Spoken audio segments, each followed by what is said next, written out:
प्रभु कोता गेला आचार्य ठाकुर।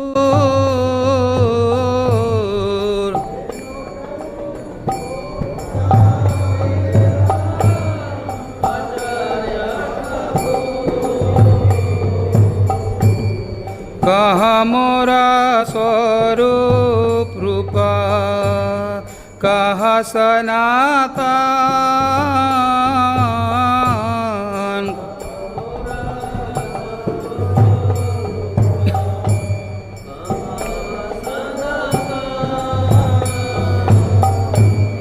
कहा दास रघुनाथ पतित पावन।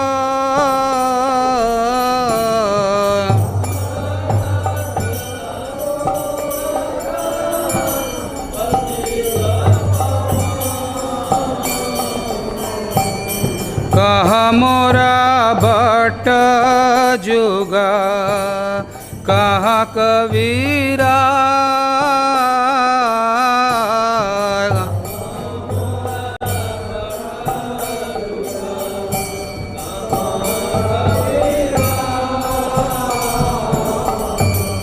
एका काले कोता गेला गोरा नटरा।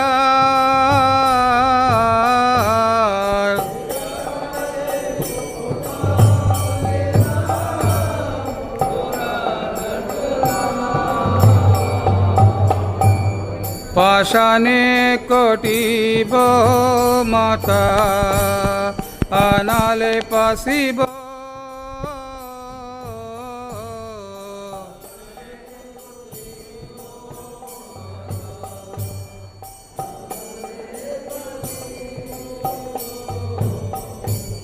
गौरंगा गुनेरा निधि कोटा गेले पाब।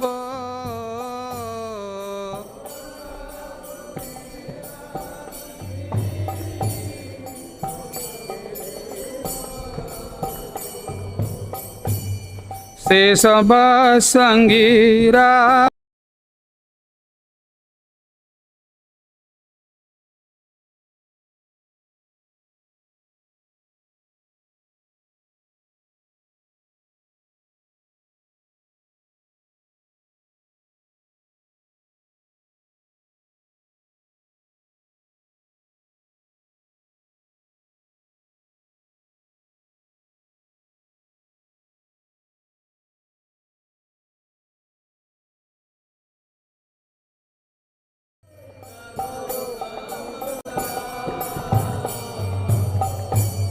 से संगा न पाइया कांदे नरत मोदा।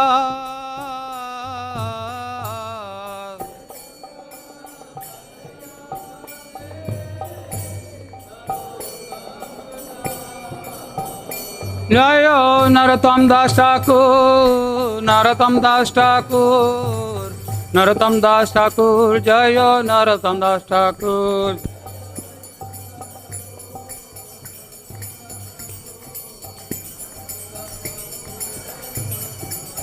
जय वैष्णव ठाकुर, जय वैष्णव ठाकुर, वैष्णव ठाकुर, जय वैष्णव ठाकुर।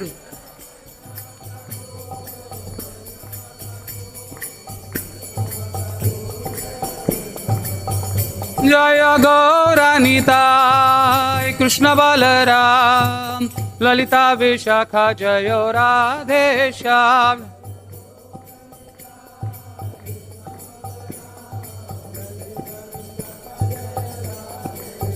जय जय प्रभुपाद प्रभुपाद प्रभुपाद, जय जय Prabhupada.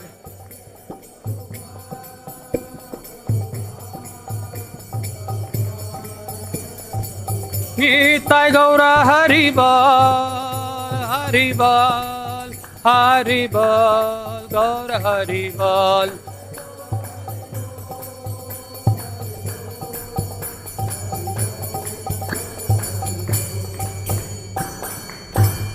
Jaya Radha Madhava Kunja Bihari.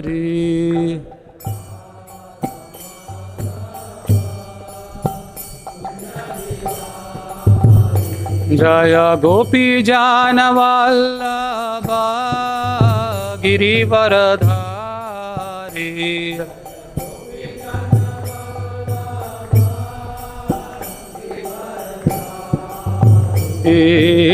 Ashodanandana Braja Jana Ranjana. Yamuna Tira Vanachari.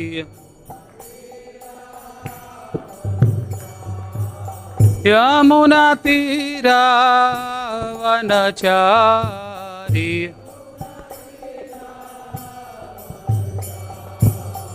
Jaya Radha Madhava Kunja Bihari.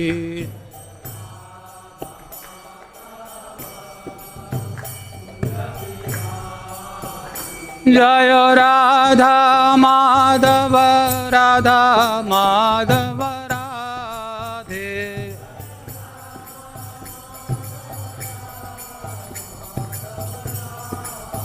Jaya Radha Madhava Radha Madhava Shri Radhe.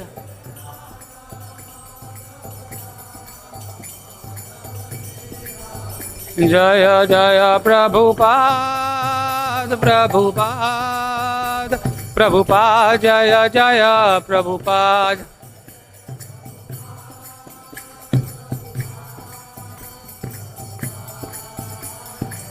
Nitai Gaura Hari Bol Hari Bol Hari Bol Nitai Gaura Hari Bol.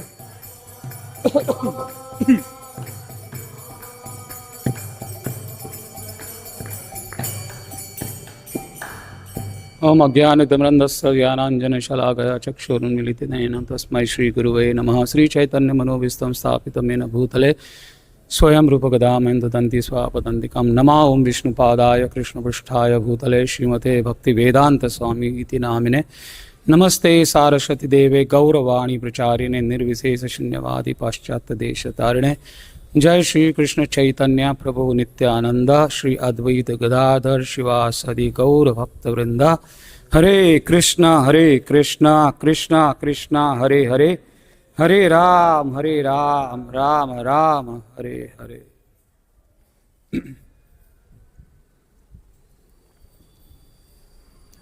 Hare Krishna. I would like to welcome everyone for this morning Bhagavatam program. So today is a very auspicious day. So today is disappearance day of Srila Sanatan Goswami Path. It's also Guru Purnima and it's also Vedavyas appearance day, Vyasadeva appearance day. So I would like to first of all ask for mercy from all the seniors out here. In this process, I might commit some offense or some mistakes. So please forgive me for that. I'm just basically, this is mainly for my own purification.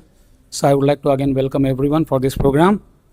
So we will start with, the sequence will be, we'll start with Guru Purnima, and then we'll address Vyasadeva for some time, and then finally we'll shift the topic to Srila Sanatan Goswami's disappearance day. Okay? So today is, as I said, it's Guru Purnima. So in India especially, Guru Purnima has a lot of significance. So Guru Purnima as such, in our ISKCON Sampradaya, we follow and we don't follow. It's not much stress is given. But in outside world, especially in other parts of India, also some other religions, Hindus plus other religions, they follow Guru Purnima because that is the Vyasa Puja day for them. So whoever Guru they are following, they worship him at home or they go to their ashram or temple, wherever it is. So today is a very big day as such, You see everywhere in Vrindavan so much crowd, basically because of Guru Purnima day today. So today is also a day, especially for us, to remember our Parampara Acharyas, Shada Goswamis and Parampara Acharyas, because our bhakti is not complete until and unless we don't remember our Parampara. So Parampara adds a lot of immense value to the process of bhakti, right? So in this context, there is a beautiful verse in Srimad Bhagavatam 11.17-27. Acharya mam jnana navamanyeta karichit namratya buddha asoyeto sarva deva mayo guru. So this is specifically, it talks about the power of guru. So Krishna says here that he himself, the acharyas are nothing but the expansion of Krishna. So all the good qualities, everything manifests in acharya or gurus. So Krishna says one should not disrespect him. So it's our tendency, it's a tendency of human nature to find fault in others, And this, we have been doing this from immemorial time. We don't know when all this process started. So Krishna is specifically saying, Karichit, here in this specific sense, we should not disrespect an acharya or disrespect our guru. For that matter, even disrespecting a Vaishnava. Okay, so Krishna specifically says here, because I am, or the guru rather, is the expansion of me. And they come in this material world to deliver the fallen souls. That is their only job. What is the job of an acharya or a guru? Is to pick up the fallen souls from wherever they are serving the maya or illusory energy and dovetail their activities to Krishna consciousness. That is their main activity. That is the purpose they come.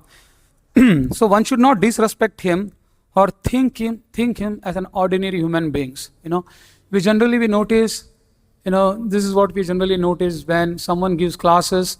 We come with a tendency to ask some questions which a guru cannot answer or a senior Vaishnava cannot answer. That is most of the time our tendency. Let's check how much knowledge this person has. Or sometimes a disciple also tries to check the knowledge of a guru.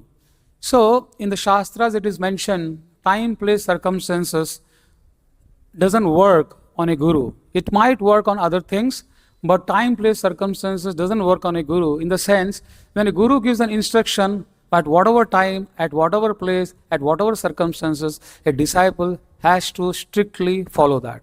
He cannot just blindly ignore it. Okay, at least try to follow it. Then we can always have a discussion. But yes, he should not ignore and think the guru is very cheap.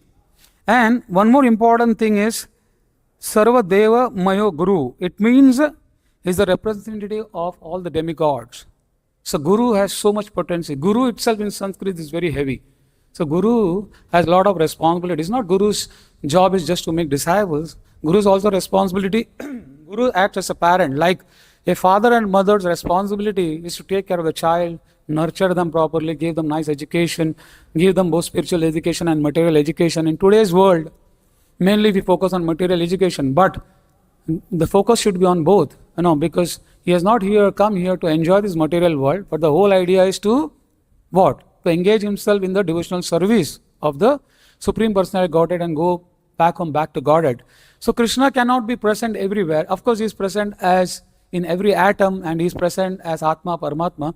But then all the qualities of demigods are seen in the Guru, and Guru is the one who impart all this knowledge to the Guru. The only job of a Guru is to deliver the fallen conditioned soul and take him back to Godhead. So how do we serve the Guru? Tadviti pranipatena pariprashnane sevaya upadekshintyanam jnani tattva darshina. Why? Because a Guru has seen everything. And how do we serve the Guru? Inquire from him. How do we inquire? Submissively. We cannot go to the Guru and challenge him. Submissively. And what we should do? Service and render service to him. So when it's like, when we come to Sambandha, Abhidhi and Prayojana, we'll explain this in detail. But once we establish the relation with the Guru, we have to do some practical service to the Guru. It's not that, I'm sitting at home, Vyasa Puja is going on, I'm just thinking about the Guru, I don't want to be in touch with any of my God brothers, God sisters. No. You have to render service wherever possible. Whenever Guru comes, you have to render some service, some menial service, some physical service. If you are not well, then at least some kind of other service you can do. So once we render this service, what they are going to do, in return, they are going to impart knowledge. What knowledge? Spiritual knowledge. Because they have seen the truth. They know the truth. So they will impart that knowledge which will help that disciple to dispel the darkness or ignorance, and then the Guru will bring him to the light, right? And that will help him to go back to Godhead, and that will connect him to the process. So this is the job of a Guru. So today, as I mentioned, it's also the appearance day of Vedavyas, right? Vedavyas is not among the 12 Mahajans, but his son is, right? Sukadeva Goswami is also, he's one of the 12 Mahajans. But why did Vedavyas come to this material world? He come with a specific purpose. He is the literary incarnation. He's an incarnation of Vishnu. He came here for writing. He's a literary incarnation to write the scriptures, the Vedas, the 4 Vedas. We will not go into details into these Vedas. But his whole idea was that chain was broken. People completely forgot about spiritual knowledge. So he was sent here for this purpose, to write literatures, to write Vedas, Riga Veda, Samarth Veda, so Yajur Veda, so many Vedas are there. To proclaim the fallen conditioned souls, once they start reading the literature, understanding God, and then go back to Godhead. So that is one of the purpose of Vyasadev's appearance here. So as I mentioned, so for so many yugas or jivas, we even don't remember how time immemorial when we forgot our relationship with God, right? So one of the reasons Vyasadeva came here to proclaim us. Also, Krishna comes in 3 forms. Krishna comes in 3 forms. What are that? One is Shastra, one is Guru, and Atma Paramatma. So Guru and Shastra is physical, you can see, right? So you can take instructions from the Guru, you can read the Shastras. If you have any doubt, you can discuss with your peers or with your seniors or with your gurus. And then if you have any doubts, you can also again check all these 3. And then Atma Paramatma, it will keep guiding you. Atma guides you to find the right Guru, right? As Prabhupada says, to finding a Guru, right Guru, is very difficult. It's not easy, So nowadays there are so many cheap Gurus. They will give some mantra and say they just chant this mantra, don't follow any regulatory principles, and just worship this God or this God, and you will get all the benefits. So to find a Guru itself is very difficult. So we have Krishna in these 3 forms. Of course, there are innumerable forms, but mainly these 3 forms which we are talking about is Shastra, Guru, and Super Soul or Atma. So we have to always refer these 3. Whenever we have any doubt, we can refer the Shastra. So if we don't understand the Shastra, we can go and check with the Guru. Okay? And whatever Guru says, again you can check in the Shastra. So you should have this faith on all those 3, Guru, Shastra, and of course, whatever Paramatma and Atma guides us from internally. So we have to trust this process. So today, we'll jump to Srila Sanatana Goswami's disappearance day, because we are really short of time. So I need to complete a lot of things. So Sanatana Goswami is also one of the 6 Goswamis. He is the eldest. Sanatana Goswami, of course, his 2 brothers, Anupama and Rupa Goswami. So the 3 acharyas are, first is Sanatana.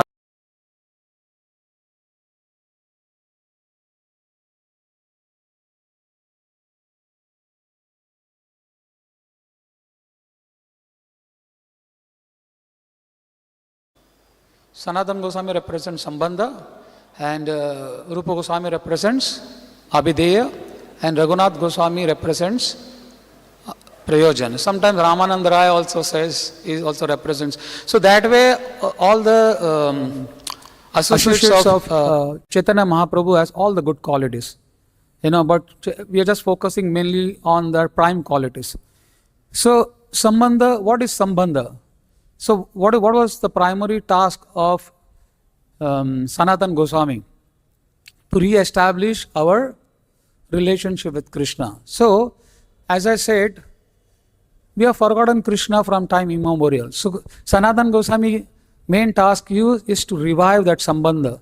So revive that Sambandha is to establish that relationship with Krishna. So once we know who is our Father, or once we know who is the worshipable God, so we already know who is the worshipable God now. But is that enough? Just knowing, oh, this is God, this is Krishna. So we have to do some practical processes there, right? So someone would say that, oh, this is the car, you put this car in the first gear, second gear, third gear, this is how it works. Or someone will keep telling you about swimming. Oh, it's very nice to hear about swimming.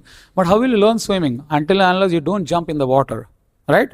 So there are practical processes. And these practical processes of devotional service, how to attain bhakti, is taught by Rupa Goswami. Okay, that is Abhideya.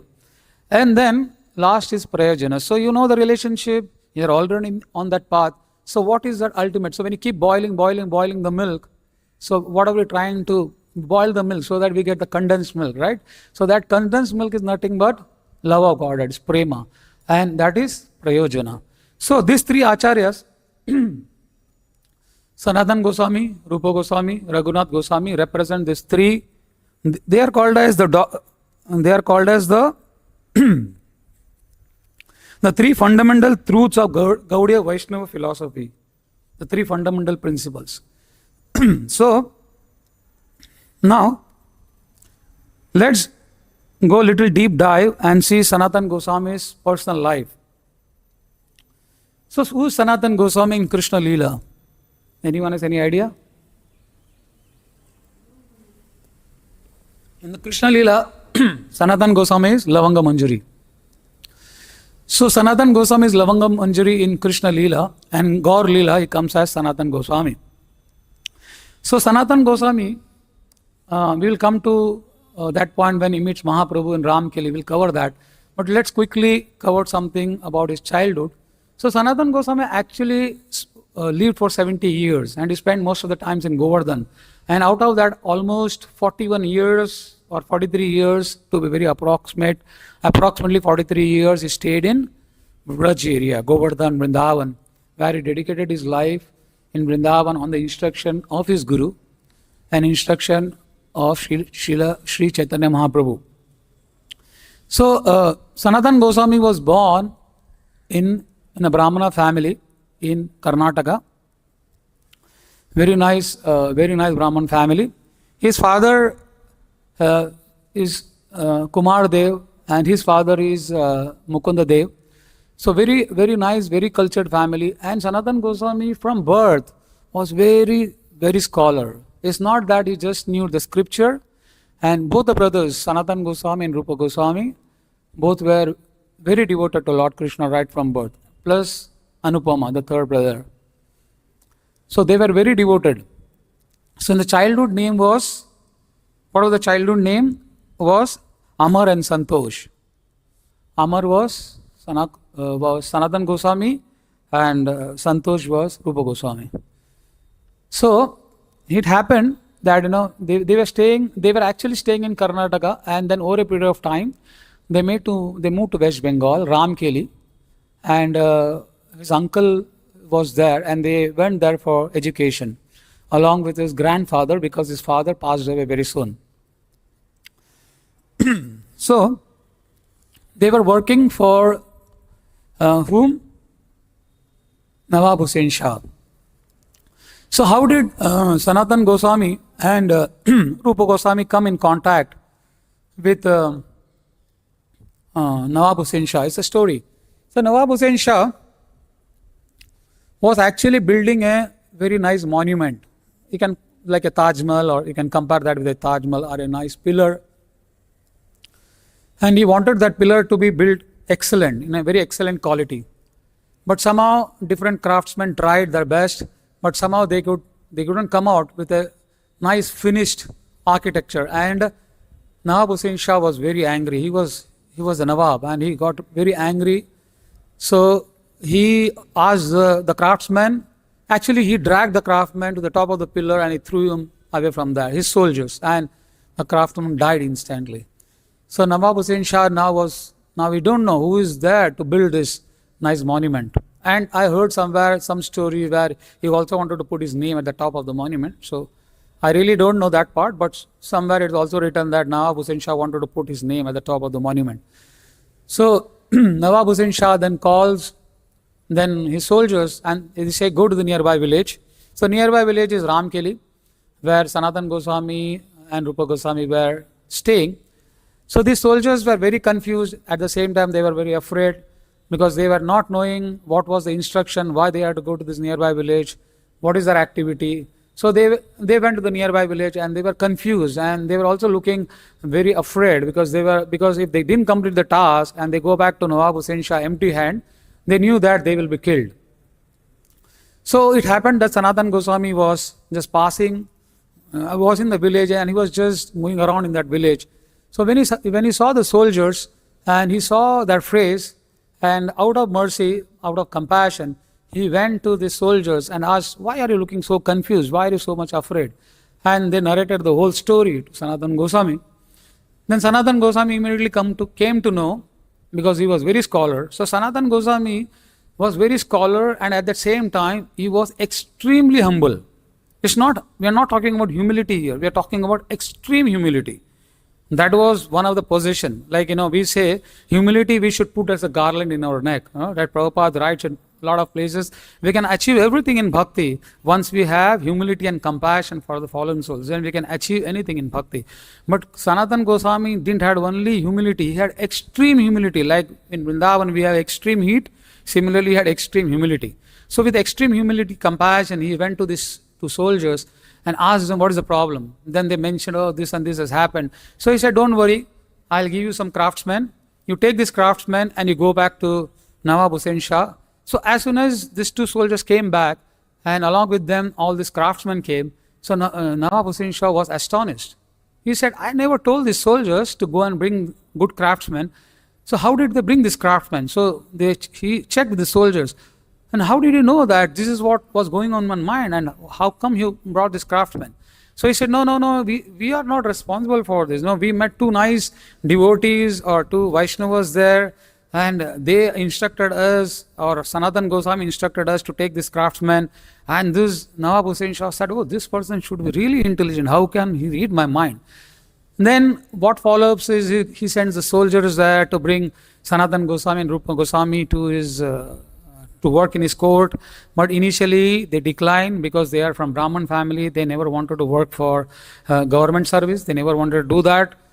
So after a lot of force, then Nawab Hussain Shah, he personally goes and brings both of them to their court. And he says that if you don't come, I will kill all the Brahmanas and Vaishnavas in the village, and you will be responsible for that. So out of compassion, they said, okay, we will come and we will render service for you, and both of them came. So they renamed them, and what was the name given to them was, Sanatana Goswami got the name Sakara Malik, and Rupa Goswami was Dabis Kasha. Okay, so actually these are not the name, these are actually the position. So Sanatana Goswami got the post of Prime Minister in Nawab Hussain Shah's dynasty, and Rupa Goswami was the Artha Minister, Finance Minister. So these are actually the posts. In scriptures it's written these are the actual posts. These are not the names. So, so they were not happy because they were from a nice Brahmana family. They wanted to somehow always render some service to Krishna. They also came to know about Chaitanya Mahaprabhu. They were longing, they wanted to meet Chaitanya Mahaprabhu somewhere or the other. They wanted to meet. So they were nicely rendering the service in Ramkeli. So Ramkeli is a very nice place. So till date I have heard there is a nice Kadamba tree where Chaitanya Mahaprabhu instructed, or literally actually he embraced Sanatana Goswami and Rupa Goswami during their first meeting. So they were literally thinking about, they were hankering, when are we going to meet Chaitanya Mahaprabhu. At the same time, out of humility, and they were thinking, I am just so fallen. Sometimes Sanatana Goswami used to think that he is more fallen than the Mlechas, because the day in and day out he was always dealing with the Muslims, right? He was Muslims, and Nawab Hussain Shah's one of the minister actually taught him Arabic, Persian, all this language also Sanatana Goswami was knowing, because at that time it was very important to know this language because the Mughals were ruling India. So at that time it was very important that they know, other than Hindi, Sanskrit, they also know Arabic and Persian. So Sanatana Goswami got all this knowledge from the ministers of Nawab Hussain Shah. So coming back to the topic, now they were thinking about when they can meet Mahaprabhu, and it happened that Mahaprabhu on the way to Vrindavan, he was passing through the Gaud, Panchagaud, we call it Panchagaud, the 5 Gaudas. So he was passing through, and he happened to be in Ramakeli. So once when Sanatana Goswami and Rupa Goswami, they came to know about these two came to know about Sri Chaitanya Mahaprabhu has come. in Ramakeli. How they know? Because there was a lot of crowd. Because his body was so vibrant, Chaitanya Mahaprabhu. He's Krishna himself. So there was a lot of crowd, and even the Nawab was checking with his soldiers, who is this person, why is he here? And the soldiers gave a very good report that he's just a nice Vaishnava, he just came to preach here, he's not here for any politics. So this Nawab Hussain was also not very worried about Chaitanya Mahaprabhu being in Ramkeli. So, so what these two, Sanatan Goswami and Rupa Goswami, they didn't come in the daytime because they felt very odd. We are Muslim. They are not Muslims, but since they are serving the Muslims, they never wanted to meet Mahaprabhu during the daytime. So in the night time, they came disguised. Disguised how? Humility. So in Vaishnava we say placing the straw in the teeth. Okay? When we say placing the straw in the teeth, that signifies humbleness, humility. So with a lot of humility they came, they gave their pranams to Chaitanya Mahaprabhu, and they told, we are very fallen. They said that we are more fallen than Jagaya and Madaya. Who is saying this? Sanatan Goswami and Rupa Goswami. What about us? So they are saying we are more fallen than Jagaya and Madaya, and they have got 10,000 times more gunas or more qualities better than us. So this was the statement, right? This was the statement of Rupa Goswami, Sanatan Goswami. And Chaitanya Mahaprabhu was so happy when he heard from these two brothers. He literally embraced them. Mahaprabhu embraced them. Mahaprabhu know in Krishna Leela they are manjaris, right? Lavang Manjari, and I think Rupa Goswami is Rati Manjari. So he know these are the manjaris in Krishna Leela. So in Gaur Leela they came as Sanatan Goswami and Rupa Goswami. So he immediately embraced both of them. And what did Sanatan Goswami said? He said, oh, I want to leave everything and I want to come with you. And Chaitanya Mahaprabhu said, no, you cannot come. Wait for the right time. Krishna will give you remembrance, and at the right time, Krishna will give you the required knowledge and he will direct you, and you can then be engaged in my service. And saying that, Chaitanya Mahaprabhu left. So they met Chaitanya Mahaprabhu. Sanatan Goswami and Rupa Goswami's mind was completely taken away now. Now they don't want to render any service for the Nawab Hussain, and they were very disturbed. They were always thinking, how can I go back to, or how can I engage ourselves in service of Chaitanya Mahaprabhu. So that night when they came back to their home after rendering service to the Nawab Hussain, Rupa Goswami immediately decided, oh, I don't want to do any more service for these Muslims or the Nawab Hussain anymore. I just want to dedicate myself to Sri Chaitanya Mahaprabhu. And Rupa Goswami immediately decided. And Sanatana Goswami, he tendered his resignation, but as usual, there is a notice period. So if you're working somewhere, when you submit your resignation, based on your designation, there may be 3 months resignation notice period. Or sometimes if you are useless, they may just ask you not to come from next day. No, it all depends upon your importance. So Sanatan Goswami, as I said, was the right hand, left hand, and Rupa Goswami is also very, very important ministers in Nawab Hussain's court. So he didn't accept the resignation. He didn't accept the resignation of Sanatan Goswami. He said, no, I cannot accept your resignation. You have to at least continue your service because you are like my son. I need you for everything. Because he was like, for every small thing, Nawab Hussain Shah was always checking with Sanatan Goswami. He was very scholar in politics also, very scholar. Then Sanatan Goswami said, oh, because this Nawab Hussain has got a lot of attachment with me, somehow I have to break this attachment. So, he also mentions about bodily attachment. Sanatan Goswami mentions about bodily attachment to the family. He mentions about attachment to the subtle elements of the body, and so many things. There is a lot of philosophy exchange there. So Sanatan Goswami says, okay, I'll do one thing. I'll not go to his court anymore. Sometimes here also in the temple, when we don't want to work under some HOD, we feel that, okay, I'll stop my service. And then if you have a good relation, the HOD will call you, ask for forgiveness, or vice versa. And then you start your service again. So, and Sanatan Goswami pretended that he's ill. But what was he actually doing? He was actually reading Srimad Bhagavatam and doing bhajans with all other Vaishnavas, but he never wanted to go back to the court. So Nawab Hussain Shah, he sent a doctor, Vaid. He sent a Vaid to his house just to check how is Sanatan Goswami doing. And when he came, I saw Sanatan Goswami is perfectly fine. He's okay and he's just doing his kirtan and he's spending time with Vaishnavas and he's reading Srimad Bhagavatam because Sanatan Goswami is very fond of Srimad Bhagavatam. So then he went and complained to the Nawab Hussain Shah. Nawab Hussain Shah personally came. First he sent his soldiers, no luck. And then Nawab Hussain Shah said, okay, I'll personally go. Then he came personally. He tried, but no luck. Because he needed Sanatan Goswami desperately because there was some kind of some fight going on with Orissa and he wanted Sanatan Goswami for that, Nawab Hussain Shah. But he didn't go. So finally, there was this fight with Orissa and when the Nawab Hussain Shah came back and Sanatan Goswami didn't agree, then what he did, he put him in the prison. So Nawab Hussain Shah, and there on the other side, Rupa Goswami along with his brother, Anupama, they were already on the way to meet Sri Chaitanya Mahaprabhu. Where? In Vrindavan. Because Chaitanya Mahaprabhu at that time was traveling to Vrindavan. So they also went.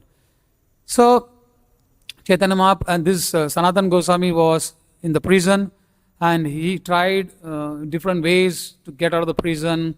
And during that time, he received letter from Rupa Goswami saying that we're already proceeding to Vrindavan, now some way or the other you come. So when Rupa Goswami, before actually leaving, Rupa Goswami had accumulated a lot of wealth. Rupa Goswami and Sanatan Goswami were that way very rich, but they were living very simple, very rich. They had, I suppose, 25,000 or 30,000 gold coins. Maybe somewhere less or more. I don't know the exact number, but somewhere 25,000 to 30,000. So what Rupa Goswami did, he kept something for himself and something he divided between the Vaishnavas, his family, with the sadhus, and he kept something for himself for emergency.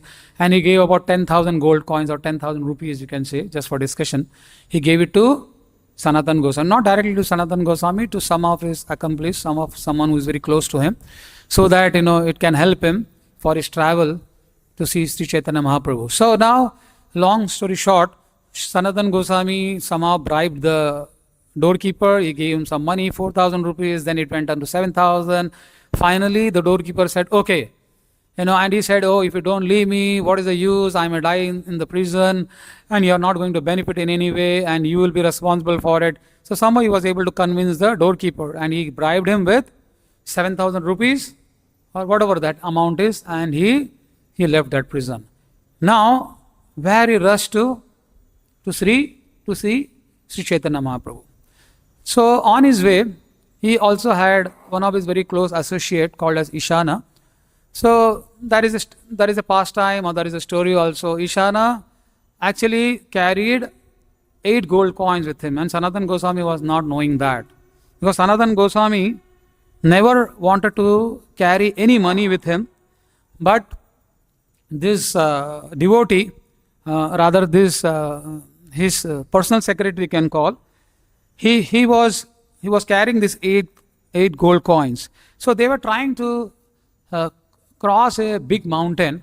So Sanatan Goswami, after crossing all these fields, villages and all this very difficult path, he finally reached a place where there was a big mountain, and somehow he didn't figure out how can I cross that. So there was this neighboring village, and in the neighboring village there was this one landlord. He was actually also the chief of the thieves. And he had a palmist, who is a palmist who can read the palm. And somehow they could sense that this person has 8 gold coins. So this landlord, he treated him very well, and Sanatan Goswami was really astonished. And he was thinking, because he knows politics, so he was just thinking why an unknown person is doing so much favor on us.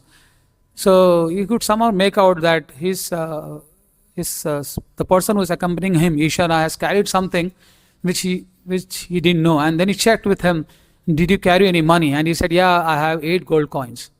And then he got really angry with him and he chastised him for carrying this money, and somehow voluntarily gave that 7 gold coins. This person kept 1 gold coin with him. He didn't give that. And he gave the 7 gold coin to the landlord, and the landlord said, oh, how come you came to know that, how come you came to know that, I know that you have the 7 gold coins. And he gave that 7 gold coins, and this landlord was not willing to take back, because seeing the humility and compassion, he said, okay, take it back. But there was a lot of conversation there, and finally he gave the gold coin, and then he helped him to cross the mountain, and he came to the other side. So as soon as he came back, he told Ishana, now is the time, because I don't think so I can make my journey more uncomfortable with you. Better you leave from there. And Ishana left from there. So that is one of the pastime. And what does this pastime shows? That Sanatan Goswami doesn't want to be attached with any material possession. Any material possession, even not a single gold coin. Because Sanatan Goswami's life was very simple. Now, he never weared any new clothes, and was always borrowed clothes from someone which is torn, and then again that cloth is to divide into two. And he was bare minimum, very bare minimum, and completely, extremely humility personified. So then he crossed, and then he came to see Sri Chaitanya Mahaprabhu where? Sri Chaitanya Mahaprabhu in Varanasi. So Varanasi and Banaras, I suppose they are very close to that way. So he came to see Chaitanya Mahaprabhu in Varanasi, and Chaitanya Mahaprabhu at that time was staying where? With Chandrasekhar Acharya. Okay, so he was a doctor, and there was also Tapan Mishra who used to come to this house. So Sanatan Goswami came, and Sanatan Goswami felt unqualified, and Sanatan Goswami was very tired. He had long beard, and his clothes were dirty because he was traveling. There's a lot of mud, sand, dirt, whatnot. So he was very, very tired. But he didn't want to meet Chaitanya Mahaprabhu. So he was sitting outside the house, and Chandrasekhar Acharya and Chaitanya Mahaprabhu had some conversation going on. But Chaitanya Mahaprabhu himself is Supreme Personality Godhead. He is also present within us as Paramatma. So he immediately could sense, Chaitanya Mahaprabhu, Supreme Personality Godhead. So he could immediately sense that Sanatan Goswami is waiting outside. And he was so jubilant. He told Chandrasekhar Acharya, go and call, that person is waiting outside. And very reluctantly he came, and he didn't want to embrace Chaitanya Mahaprabhu because he felt that he is very fallen. And somewhere it's also narrated that, he was also wearing a shawl. And that shawl was given to him by his brother-in-law. And that was a shawl from Bhutan. It was very expensive shawl. So Chaitanya Mahaprabhu, then there was this ecstasy flowing between both of them, Sanatan Goswami and Sri Chaitanya Mahaprabhu. They embraced each other several times. They were crying, whatnot. And then at that time, after all this conversation, some important thing happened there. That's where we are coming to the actual topic. That's where they had the Sanatan Shiksha. What is Sanatan Shiksha? He asked, what did he ask? The first question, Ke Ami? Who am I? And why are these threefold mysteries or threefold? What are the threefold mysteries? Adi Devik, Adi Bodhik, Adhyatmik. Why I have to undergo all these mysteries? There are so much exchange of questions. But this was the prime question which he asked. Who am I? What is my identity? Who is Krishna? What is devotional service? How I can go back to Godhead? What is the duty of a body?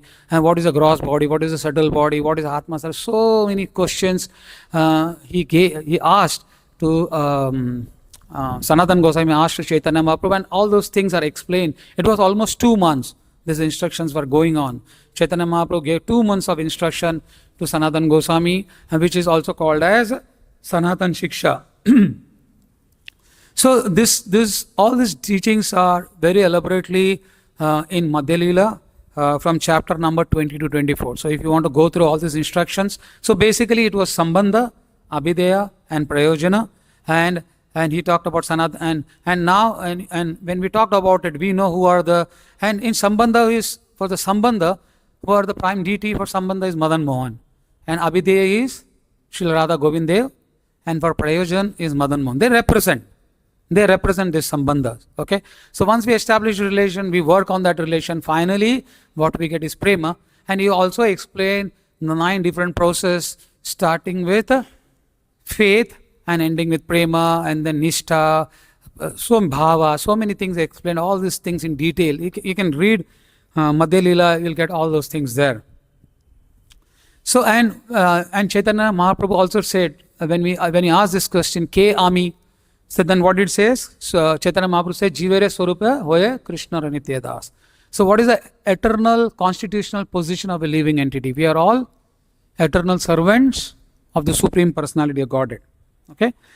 So, and then Chaitanya Mahaprabhu explained to him all these things in detail, and he said, now you should dedicate your life and go where? To Vrindavan. So, Rupa Goswami and Anupama, his brother, and he also, I think at that time, his younger brother Anupama passed away. And that also Chaitanya Mahaprabhu told Sanatana Goswami that your younger brother Anupama has passed away. I think he was also a ardent devotee of Lord Ram. So then he said, now it's time that you should go to Vrindavan. So both Rupa Goswami and Sanatana Goswami came to Vrindavan. So what was the prime purpose of Sanatana Goswami's visit to Vrindavan? Chaitanya Mahaprabhu gave some special instruction. What was that? To preach pure devotional service. Then rediscover the lost holy places in Vrindavan.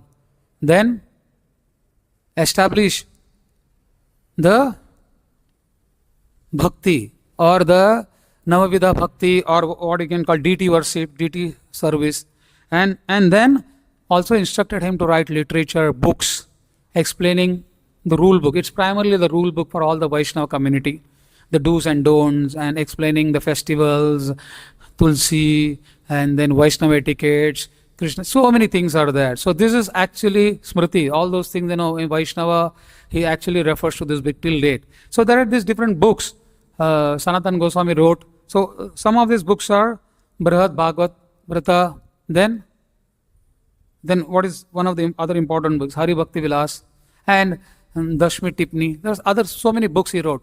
So when he came to Vrindavan, his only job was to write these books, chant the holy name, think about Krishna. He was never ever interested in filling his belly, because he never went and ate anyone's house. He dedicated his life for Sri Chaitanya Mahaprabhu's instruction, and he was so simple. He never slept under one tree. Both the brothers, they slept today. They slept under one tree. The next day, they go to the other tree, they slept there, because they never wanted to get attached to any of the tree or place as well.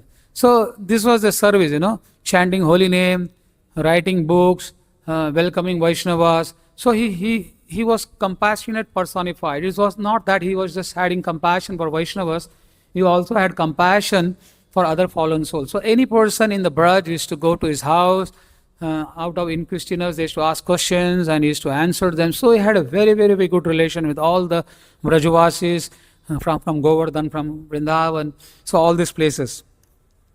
Okay, so the life was going on, and in between there are other stories also, but I think we are short of time. So I'll just quickly tell one more pastime where he happened to go to Vrindavan, and he was passing through the Jharikand forest, Sanatana Goswami. And on the way, he drank some water, polluted water, and as a result of that, what he developed was scabies. That the blisters in his body everywhere, and the blood was oozing out. And he reached Puri, because at that time Mahaprabhu was in Puri. And Sanatana Goswami felt, my life is useless, with all this body, what I'm going to do? I cannot meet Mahaprabhu, I cannot touch any of the devotees there, or by mistake if they touched me, I'll contaminate them. So he was just thinking that I should just leave my body and I'll just come below the chariot and I will just end my body. So this thinking was going on. So he came, but he directly didn't go and see Chaitanya Mahaprabhu. Where did he go? He went to Haridas Thakur's house, and Haridas Thakur, and they were leaving. So Chaitanya Mahaprabhu came to meet Haridas Thakur, and when he came to meet, he saw Sanatana Goswami. So Sanatana Goswami wanted to avoid him, and he said, no, don't touch me, I have all these blisters and the blood is oozing out from my body, please don't contaminate. He felt that Mahaprabhu will get contaminated, and Mahaprabhu was feeling the other way around. He was feeling, oh, your body is so pure, if I touch your body, I am impure, I will get pure. This is the thinking of Chaitanya Mahaprabhu. So again, there were a lot of exchanges and between them and the whole philosophy, and Chaitanya Mahaprabhu in this place, what is that place called as Siddha Bakula. So when Chaitanya Mahaprabhu, when Haridas Thakur and Sanatana Goswami was in Siddha Bakula, so Chaitanya Mahaprabhu told Sanatan Goswami, that I know your mind, you were supposed to commit suicide or rather end your body.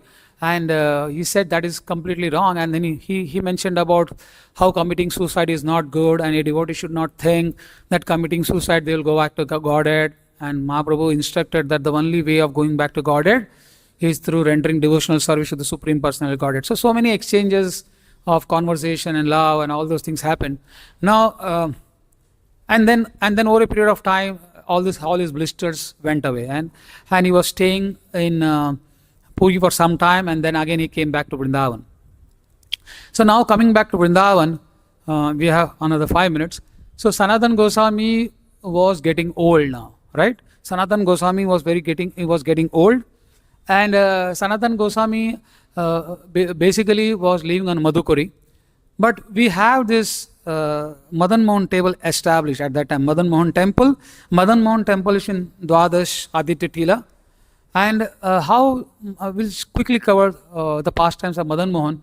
So Madan Mohan was originally worshipped by Kubja in Dwapar Yuga. In Dwapar Yuga, Kubja was actually worshipping Madan Mohan.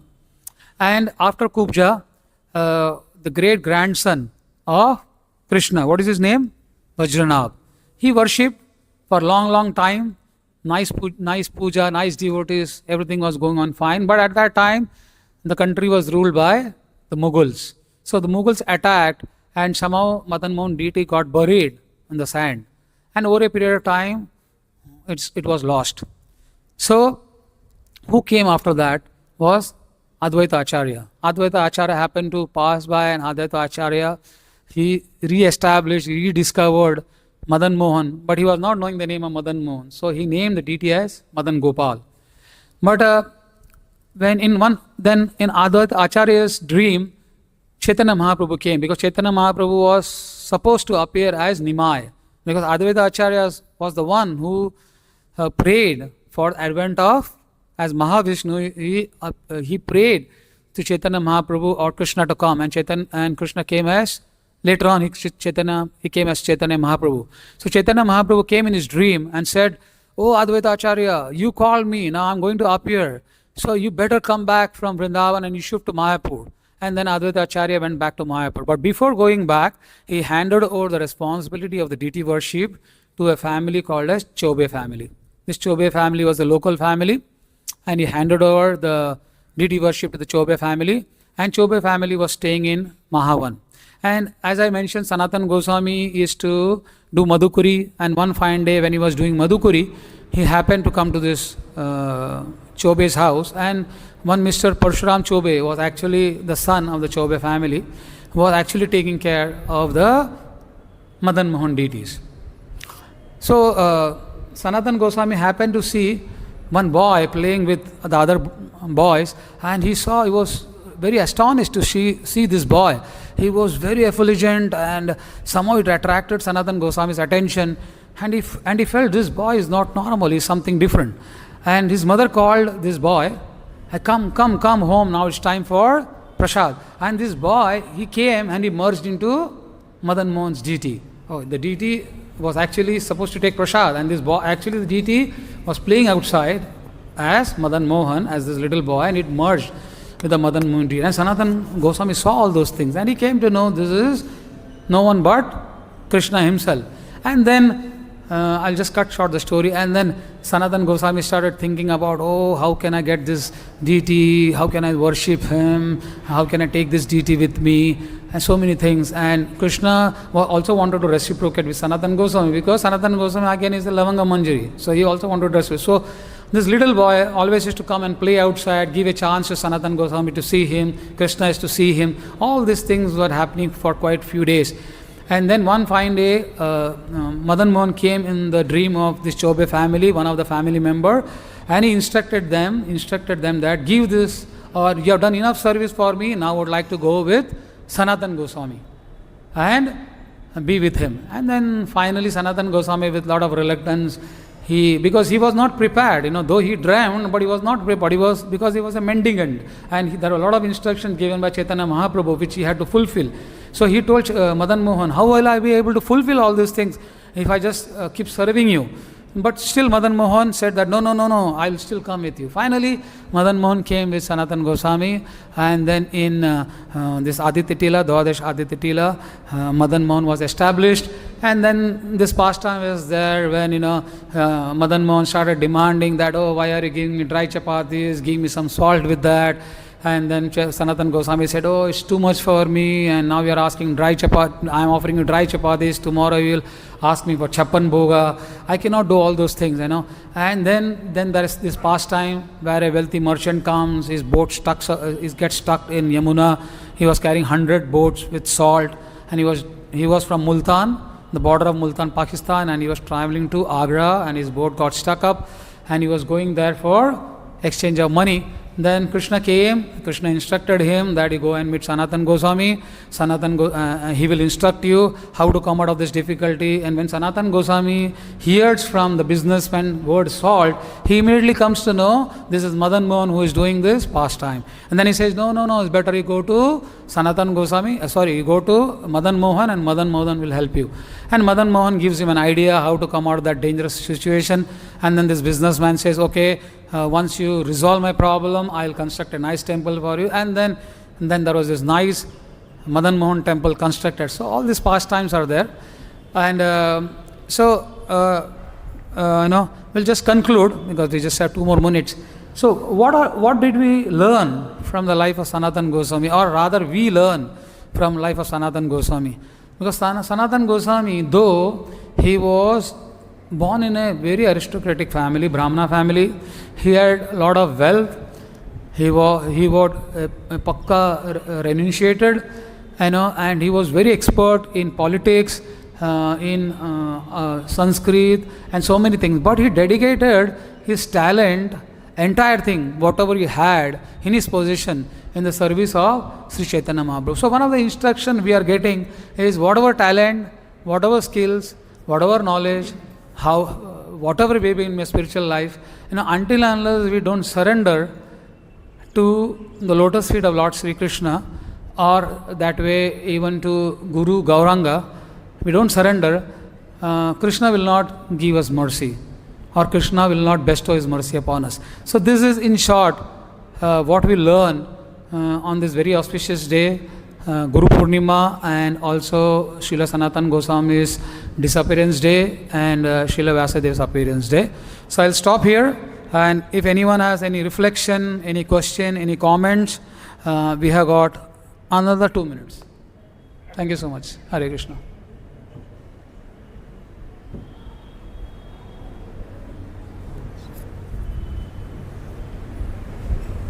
Can you just discuss some of the literature that Sanatan Goswami wrote? Just offhand. Yeah, so he wrote Brahad Bhagavatamrit. So basically it contains who is the topmost recipient of Krishna Prem. And one more important topic there is who is the greatest devotee. So it said that Narad Muni, in that book it's very nicely explained, Narad Muni goes to different places. He meets the devotees, he meets the kings, he meets the Yadavas, the Acharyas, and then finally comes to Brajvas, and then he meets the Brajvasis, then he meets the Gopis, and then he meets Radharani, and then comes to know they are the top devotees. So, and Gopakumar also, Gopakumar, that whole that narration is there. How do we go back to Golok Vrindavan? So all those stories are there, and then we have Dashmi Tika, as I said, this is basically on the 10th canto, all the pastimes of Krishna's Leela, Rasa Leela, and Govardhan Leela, all explained. And as I said, one more book. What was that? Bhakti, yeah. So that is specifically, it's a rule book. So that specifically is a rule book, and I forgot the name. It is it's Hari Bhakti Vilas.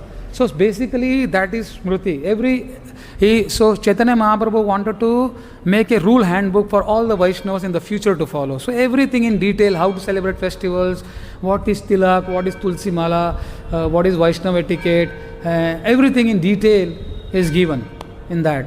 So he wrote several books, plus offhand also he wrote so many books, but that are not mentioned here. These are the primary works he did. Any other question? Any other comments? Okay, we'll stop here. So I seek forgiveness if in this process if I offended anyone. So basically this was mainly for my purification, and I would like to thanks everyone again for attending this morning program. Thank you so much. Vancha kalpatarubhyascha kripa sindhubhayeva cha patitanam pavane bhayo vaishnavayo namo namaha. Ananta koti vaishnav vrinda ki jai. Srila Sanatan Goswami Pad ki, Guru Purnima ki, Vyasadev ki, Nitai Gaur Premanande.